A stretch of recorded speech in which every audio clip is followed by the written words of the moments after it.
Ako po hindi po ako makapaniwala na part po ako ng Cruz versus Cruz, na makukuha ko po yung role na si Jessica. Nagulat na lang po ako na may schedule na po ako ng mga tapings. So I'm very, very happy.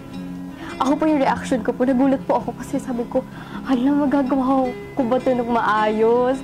Ano kaya, may sampalan scene ba? May mga iyakan ba? Sino kaya yung mommy ko? Sino kaya yung kaaway ko kung meron man?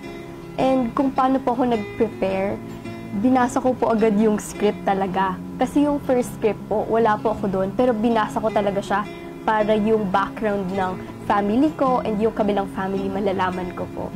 Nung unang nakita ko po si Miss Gladys sa StoryCon po, tapos naka-red kami, tapos nakita ko siya palapit, tapos binibesa niya lahat kami, tapos nung medyo palapit na siya sa akin, buweso siya sa, hala ko, ang bait-bait ni Miss Gladys. Tapos hindi ko po kasi alam yung story pa noon. Sabi ko, siya kaya may giging mommy ko? Or ano kaya, relative ko ba siya dito sa Cruz versus Cruz? So na-curious po talaga ako noon. And na-excite po ako na maka-work siya.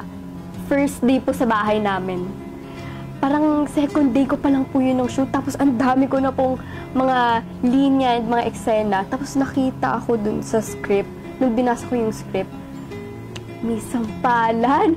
Sinearch ko, Miss Gladys, yung mga sinampal na po ni Miss Gladys. Tapos nakita ko na parang proud sila na nasampal sila ni Miss Gladys. So hindi na pa ako nagulat doon kasi alam ko naman po talagang parang pag nasampal ka ni Miss Gladys, nako talaga, naging proud ka talaga kasi Miss Gladys na talaga yun eh.